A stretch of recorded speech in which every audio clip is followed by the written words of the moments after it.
Hi everyone, welcome back to Coffee, Books, and Rain, where we talk about all things literary, literature, book reviews, book critiques, upcoming, advanced release, etc., etc. We usually are accompanied by a cup of coffee, and I talk to you guys about my thoughts, my opinions on the books that I have been reading over the past week or so. Now, that's just what we do here on this channel. That's why it's called Coffee, Books, and Rain. I usually have coffee. We talk about books, and if we're lucky, we have a little bit of rain, which is cozy and comforting in my personal opinion. So, if you have rain in your area and you find it comforting and cozy, I hope you are having a very relaxed day, and I hope you don't have to get out in it. I love when I don't have to get out in it. But I have some iced coffee with me. That will help me through this book review and this book that I just want to give you my thoughts on. So, today's book is going to be called Dreadful by Catlin Rozakis. I hope I pronounced that right, but Catlin Rozakis. And this was a really fun read for me. I had a great time with it. It was absolutely hilarious in all of the best ways. So, really want you guys to get out there, and that's why I wanted to talk to you guys about it. Because personally, if I bring it to you, it means I've probably given it at least 4 stars on Goodreads. I think I gave it 5 stars because I had such a great time.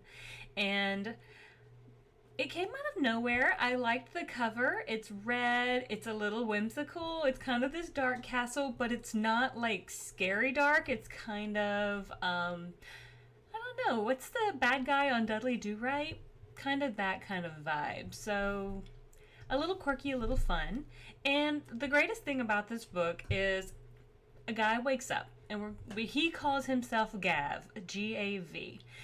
Wakes up, and he's blown his eyebrows off. Apparently this is pretty common.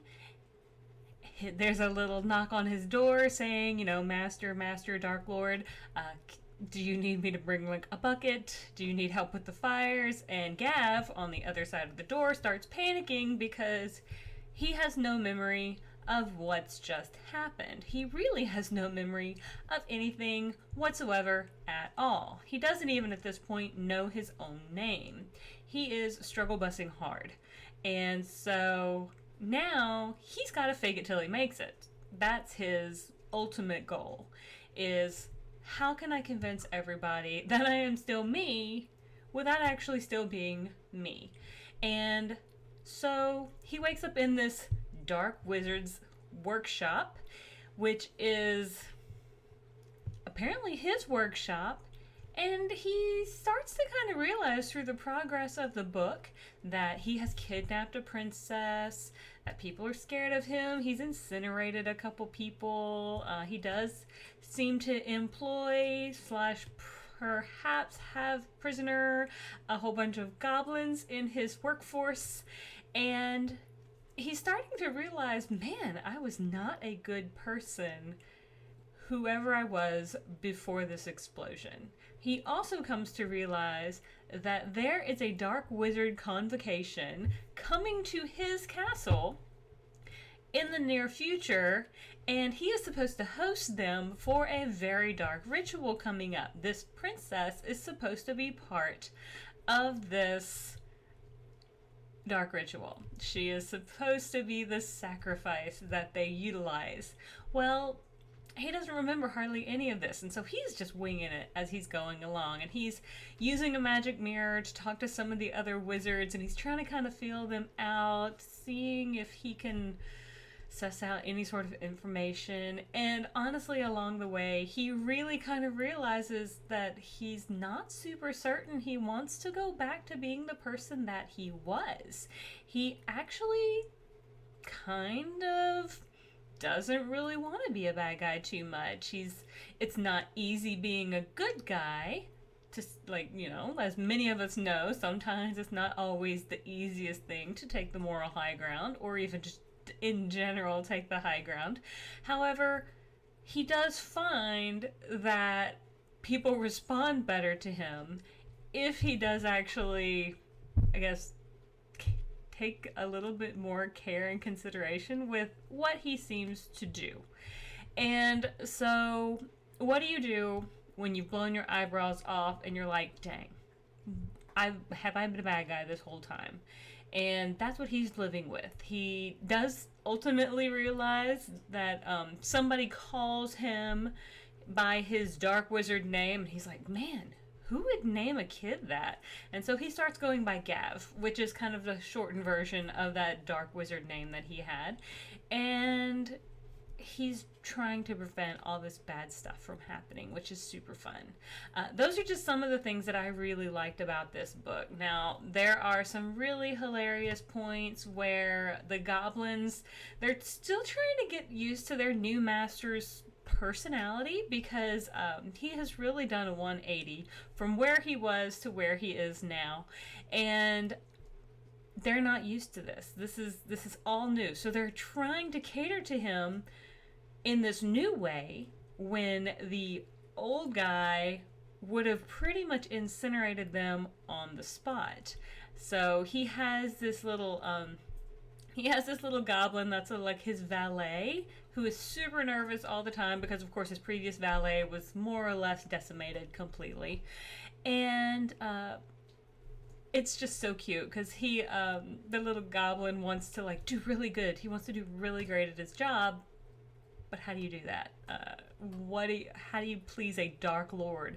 And so he tries to do all these things that a Dark Lord would want, which is not the greatest. So at one point, Gav asks him he's like, well, the little goblin's like, do you want me to bring you your specimen? And he's like, yeah, okay, sure. And brings this like wiggling bag, and Gav is like, oh no, what is that? So when he opens it up, like this like face-sucking squid is in it, because apparently his castle is surrounded by like a squid moat. So of course, like, why not have a moat full of squid? There are just a ton of just funny moments like that, which are really like great comedic relief.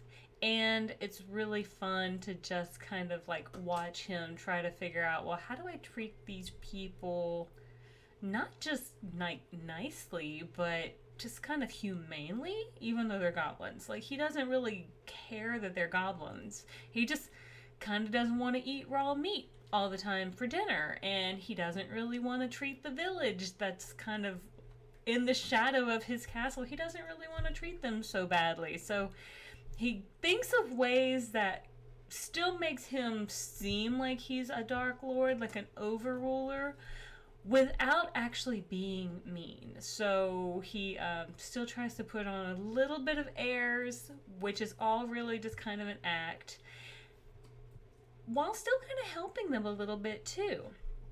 The chef of the castle, like I said, she loves to give him just like really, really rare steaks for dinner. And so he goes down to the kitchen one day and he's like, hey, look, we have a princess in the castle, and maybe we can change up the recipes a little bit. Maybe we can include some veggies. Maybe we can have different meats. And so this little cook, she gets so excited, and she pulls out a book, and apparently I would say it's probably like this family heirloom book. At least that's what I'm picturing. And she's so excited. She's like, I have all these recipes. And like Gav kind of, at one moment, he's like, okay, hold on. And she's like, oh no, do you want me to burn the book? And he's like, no, I just, like, I trust you. Just go for it. However, just like, just do whatever. Just make a nice meal is pretty much what he says. So him and the princess like sit down at the dinner table, because he's actually trying to treat her fairly nicely now that he's on the other side of being bad. He's no longer the bad guy. When he kidnapped her, she's super suspicious, but she's sitting like in I picture like a super long way away on the other end of this like long table, and they try to dig into their pot pie that has been created, and apparently like they didn't have enough what should have been like a chicken pot pie. They didn't find enough birds to put into the pot pie, so they went ahead and just left the bones in too, in order to make sure it was nice and full. And so now there's like some little skull bits and little bones and stuff like that. So again, still really not edible, but she super tried, and ultimately like she pulls out like this frilly apron that she's got. Adorable. I really cannot tell you enough fun things about this book. I said it's got a lot of multi-dimensions. You do see like some personal growth, you see some teamwork, you get to actually see that each of these individuals is really kind of growing through the course of this book, which is surprising. And we do have kind of a heroic rooster show up, which that in itself should just be a selling point right there. He doesn't start out as a heroic rooster, but let's just say he definitely earns that particular attribute at that moment. So, yeah. I really kind of hope I've sold you on this book because, like I said, I had a really fun time with it. It's whimsical, it's fun, it's definitely what I would call like cozy humor fantasy. Someone on Goodreads called it cozy mystery, but there's no real mystery to solve. It's just him trying to figure out if he really, like, ultimately wants to be a bad guy or he wants to be a good guy. And so he does have a lot of kind of self-actuation that he's trying to kind of work through, because he's starting to realize that being a bad guy may not be as good as it's all it's cracked up to be, or what have you. But anyway, those are just my thoughts on Dreadful by Catlin Rozakis. So sorry, Catlin. Rozakis. Rozakis. Totally apologize for mispronouncing your name. One day I shall get this right, I promise, but I will pretty much read anything that you write now, because this book was so good and it hit me right where I wanted it to hit me. It was a great poolside read had I been by the pool this week, but I had a sick puppy. He just wasn't feeling really great. He was kind of under the weather a little bit, so spent some time with him just to make sure he was doing good. He's on the mend, no worries about that. And yeah, I just wanted to get this out there for you guys, so you have to read it. Okay, you don't have to, but I highly recommend you add it to your TBR. It's not super long. Like I said, it's already out for you to read, May 28th, and it's about 360-ish pages long. Not that heavy of a hitter. I think you'll laugh out loud if you like, and according to this, it says if you like Travis Baldree, T. Kingfisher, and KJ Parker. I've not read KJ Parker, but apparently now I need to go find them as well. But if you've made it this far, please like and subscribe. I am currently doing my best to try to figure out what SEO is. I mean, this is a hobby for me. This is not something I plan to leave my career for, but I still figure I probably need to learn a little bit about it, and so I've started Google searching. Am I going to spend a ton of money on it?